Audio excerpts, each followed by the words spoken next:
Have you been thinking about how to do low cost or no cost marketing? I got you back. Let's talk about it here in this video. I've got 9 ways that you are going to be able to rock your marketing strategy without breaking the bank. Are you ready? Okay. Let's do this. But first, let me introduce myself. I am Cherise Marie. I am your Pinterest priestess, and I help entrepreneurs just like you supercharge their marketing strategy so they can have the impact and the income that they dream of. If that sounds good, hit that subscribe button down below because we cover all kinds of topics, mostly about Pinterest, a little bit about other stuff. So, okay, 9 ways that you can rock your marketing without breaking the bank. Let's dive in. Number 1 is all about the contests. Now, this one is easy and yet can be a little tricky. It is simply running an online contest, probably on Facebook or Instagram or someplace like that, where you are, or maybe even YouTube, where you're saying, I'm doing a draw on X day. If you want in, some comment below, give me answer a question, do something, and that is your entire thing. You're just simply showing the picture of whatever it is that you're offering.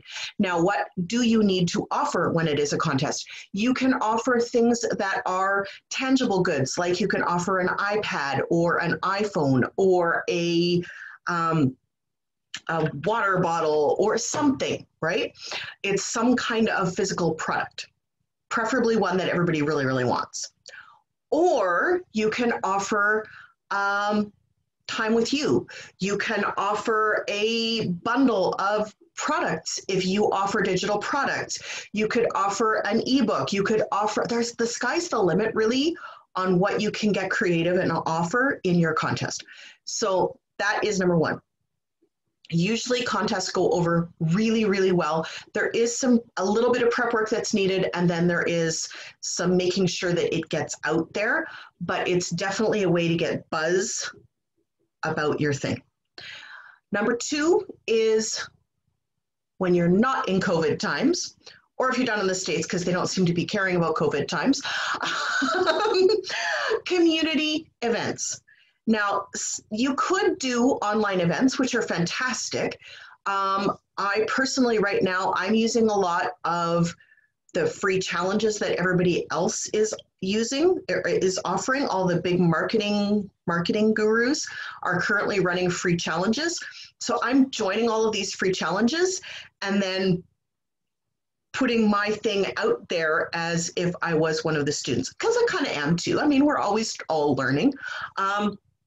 And then just kind of trying to network with people inside those challenges. It's a great idea, right? It's a community event. So you can do this in online events. You can do this in group events. You can do this in free things. You can do this in paid things. It all works, and it all can give you really good results. You just have to be willing, once you get there, to be very vocal about your thing that you offer without being salesy and obnoxious, where you're just saying, hey, this is my thing. What's your thing? This is what I offer. What do you offer? And then just kind of letting them do the work. You're doing the attraction marketing. You are not hey girl marketing in any way. You are not saying, do you need it? Do you need it? Do you need it? Do you need it? Because that's like completely repulsive energy. You're simply saying, hey, I got this thing. I really like it. I'd love it if you tell people about it. Do you need it? Because, let's talk. But you're not being really gross and salesy about it. Okay, number 3, referrals. Hit up your existing clients, ask them for the business, and sweeten the pot a little bit. People will give you referrals if you offer them a reward for each person that they refer to you. Provided your service is good and they loved working with you, people are more than happy to give you a referral to people that they know, and they're even more happy to give you a referral to and access to all of their friends and network if they are getting a reward. So maybe you're offering a $50 bounty for anybody that signs up. Maybe you're offering a percentage of any packages that they buy. Whatever it is, maybe they're just getting more products or services for themselves. Whatever it is, it's a win-win.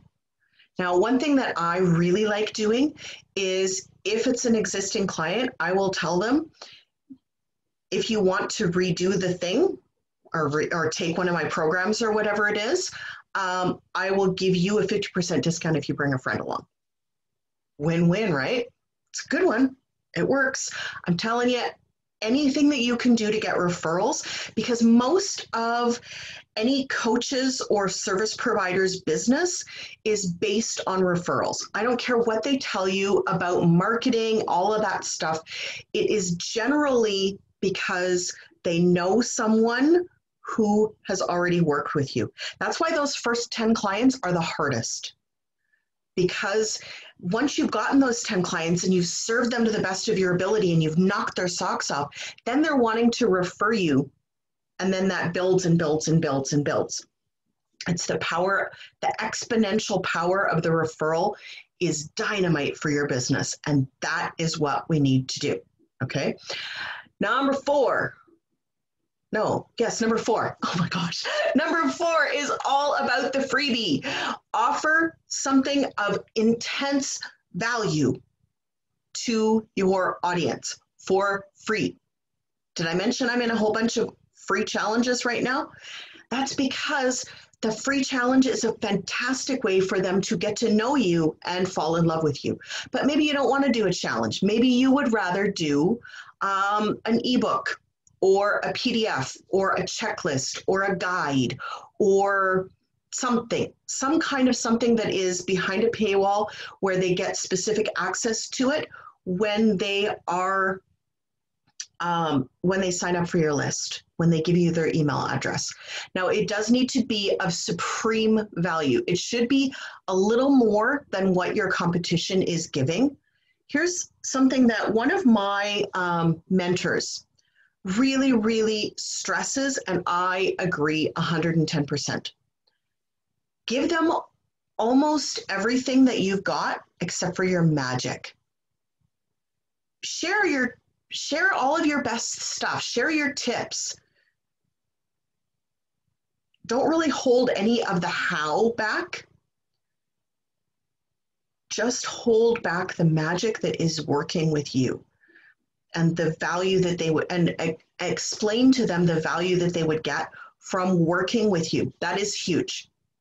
That is something that I do all the time with all of my marketing stuff is I don't hold anything back. You guys get exactly what I know. The magic is that I can take that from a little bit to a really big result. And I do that because I have a little bit of magic in me. That's why I'm the priestess of Pinterest, after all. I know a little bit of alchemy, and I sprinkle that magic everywhere, and it helps, okay? Sometimes you just need that extra pair of eyeballs to see your shit. And I don't care if that is for business or if that is for personal. Sometimes you just need an extra pair of eyeballs to really identify what's really going on. And everybody knows that. And if they don't, they should, because your marketing tells them that, okay? Number 5 is online directories. I love being on online directories. I am on, and I don't find them very often, but I also haven't been really looking for them. My old business, Tranquility Soul Spa, I'm on a whole bunch of directories for that. But for this business, I haven't been. I'm on a couple, but not a lot. Being on the bigger online directories can be a fantastic way to get your name out there. Because what happens is people who are thinking about doing whatever it is that you offer, they're going to go hunting for you. And the more places they spot you, the better of a relationship they feel like they have with you, and the more comfortable they feel that you are a professional.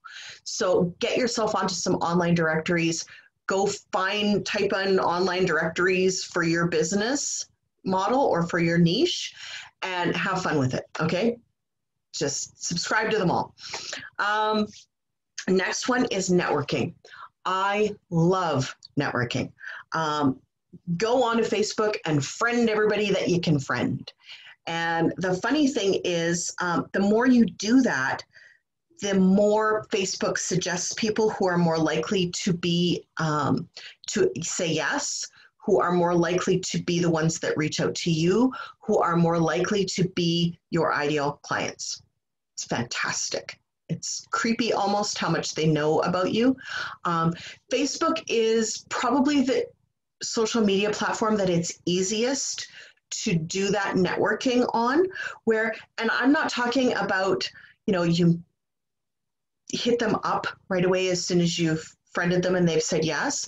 I'm talking about you friend them and then you just sit back and let them watch you for a bit. And then they'll reach out to you if the content is good. Now, this involves not being afraid or ashamed to pitch your business on your personal page. There is a whole bunch of people in Facebook world who are like, oh my God, you can't say that. You can't talk about your business on your personal page. I'll believe that for a second. I talk about personal stuff. Yes, I am a big proponent in the fact that we need a lot of change in our social world right now. We need to be moving forward. I'm very progressive, so I'm like pushing very hard for that. I also talk about things that go on in my life, and I also talk about my business. Now, I put links to YouTube videos. I put links to blogs that I write. I post things that are provocative or make people think or give them a tip or give them some kind of push forward. I do all of those things, and every once in a while I pitch and say, hey, if you are overwhelmed and you are feeling like you are drowning in the social media pool, let's talk about Pinterest and let's make it Pinterest work for you so that you can work a little less hard. And if that sounds good, then hit me up, sherissepins.com. You can go to my booking page and book a 30-minute, let's get to know each other conversation. I won't even pitch you. There you go. Okay, next up is writing articles. Now, I mentioned that I do promote my blog posts over on my Facebook page. Absolutely. If you are writing, you can write and post it on your website. You can do a linky post thing on medium.com, and you can sign up to be part of their paid program as well. So if you do get an article that goes viral, you can get that monetized like that, which is fantastic. You can write for third-party publications. You can write for other bigger bloggers, do a guest post on their thing. A lot of times what happens is bigger bloggers, they get exhausted by blogging. So they're like, heck yeah. Especially if you're not direct competition, they'll be like, heck yeah, please, I'll let you guest post over on my thing as long as your writing doesn't suck. That's fantastic. Another really good one, and I talked about this a while ago, is the idea of doing a roundup of tips from your competition and asking them to link back to your post. Ooh, then you don't even have to do the actual writing. You're just simply doing the collection and asking them to share it. Genius, right? Genius. I'm not doing that one yet. It's on my bucket list, but I have not gotten there. So if you are thinking about like, how would I even find things to write about? Maybe you're just finding tips and you're giving a tip and then you're asking all of your competition, what's your best tip? I'm doing a roundup of 100 people. What's your best tip? Or a roundup of the top 10 influencers in our niche. And I would love for you to be part of it. What's your top tip for people who are just trying to do this on their own? Great, right? Like, that is a no-brainer to say yes to. If somebody approached me for that, even if they didn't have a great market, that's like being asked to be part of a summit. I'd be like, hell yeah, let me just type that up for you, please. So definitely that is one that absolutely can work really well. Tip number 8 is video, just like this. YouTube or Facebook Live or Instagram Stories or Instagram Reels, I think is the new thing, or TikTok, however you want to do it. Do some kind of video where you're connecting with your audience, where you're saying, hey, I have this amazing idea and it's fantastic. Have you thought about it at all? Why not? And maybe you're doing a little bit of myth busting. Maybe you're answering questions. Maybe you're doing a top 10 tips. Maybe you're doing a deep dive into one aspect of whatever it is that you teach. Whatever it is, give them as much value as you humanly can. It's an enormous bonus. The more value you provide and the more authoritative you feel and you sound, the more people will gravitate to you and the more they will be interested in working with you. And that's what we really want. My last, but certainly not least, is Pinterest. Now, Pinterest is a search engine. It is, I like to think that if Google and Instagram and Amazon had a baby, it would be Pinterest, because it is a visual search engine for products and services. Now, the people who are on Pinterest, their guard is down a little bit because they don't realize that it is a visual search engine for products and services. They just think of it as aspirational. They think of it as the place that they go to dream a little bit, to find solutions to problems that probably they didn't know that they had, but even if they knew that they had this problem, they weren't necessarily looking for the answer right that very second. Pinterest's algorithm is really genius that way. It's, I'm not going to say it's sneaky, but it can be a little sneaky. It's as good as Google or Facebook for really understand, or YouTube, for really understanding its customer base, its audience, and for providing them with exactly what they didn't know they needed in that moment, and then watching them go, watching them take that thing and run with it. So if you are in any kind of niche that a woman would purchase the product or service, then the world is your oyster. And that is almost all niches, isn't it? Because here's the big secret about women and business and their spending power. Women tend to be the ones who make almost all of the decisions in their households. Women tend to be the smaller entrepreneurs. Women tend to be the people who make financial decisions. Now, the exception to that would be in a larger organization. If the woman doesn't own the organization, she usually, unfortunately, does not have as much say in how their funds get spent. She doesn't usually have the final say. It sucks. We need to change that.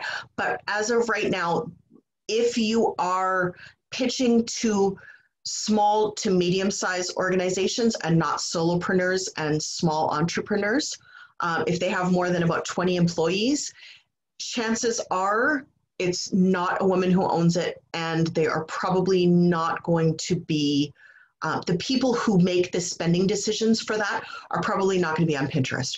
For everything else, they're probably on Pinterest, and Pinterest will show your stuff if the pin is good and it is answering a question that they are suffering with. Okay, just say it. Just say it. Now, a couple of other things that I want to talk about Pinterest. I don't talk about the numbers a lot, and I really should, because there are over 70 million active Pinterest users. There are, I think it's 2.5 billion page views per month on Pinterest. 2.5 billion. There are less than 500,000 claimed Pinterest business accounts. Let me say that again, less than 500,000 claimed Pinterest business accounts. Of those, probably half of them are doing Pinterest wrong. Their strategy is not working. They're not getting any traction. They set up their account because they took one of those stupid online, one of those silly online, hands-off courses. They got really excited about Pinterest for about 2 weeks. They got stuck on something and then they couldn't figure it out the next steps and they gave up and they walked away from it. That is almost all of my clients. They almost all had a Pinterest account. They got really excited about it at first. They got stuck on something. They couldn't figure it out. They gave up. They washed their hands of it. And then I approached them and I'm like, so I see you got this Pinterest account and it kind of sucks. Let's talk about how we can make that better. Or they hear me talking about it and they're like, I had a Pinterest account. It kind of sucks. I gave up. How would we make it different and better and work? And let me tell you, the results can be astonishing. I can take accounts from, 100 page views a month, where they're looking at, 100 people get to see the pins, to 50,000 inside of a couple months. It's fantastic. It can really give you a big boost. It just takes a little bit of know-how and a little bit of alchemy and magic to make it happen, a little bit of priestess magic to happen. And it's a lot of fun for me. I love doing it. So if that sounds interesting, hit me up below, message me, go on to sherissepins.com and hit me up for a call, whatever, however you want to do it. Now, I love Pinterest. I can't sing its praises enough, but any one of these 9 methods, run with it for a month or 2 and see what happens. Maybe pick 2 or 3 of them and see what happens. I bet your business will take off just from doing a couple of these very simple, very easy, and very inexpensive, in most cases free, ways to really get your name out there, get your business to the next level. Because we all struggle and we all find that getting our niche nailed down is the easy part. Then it's getting the clients that can be the trickier part. So I hope this was helpful for you. If it was, smash that like button. If it wasn't, hit the dislike button. Either way. If you would love to have me review your Pinterest account, drop the link down below and I would love to do that for you. What else can I tell you? I think that's it. Have a fantastic day and we'll talk to you later. Bye.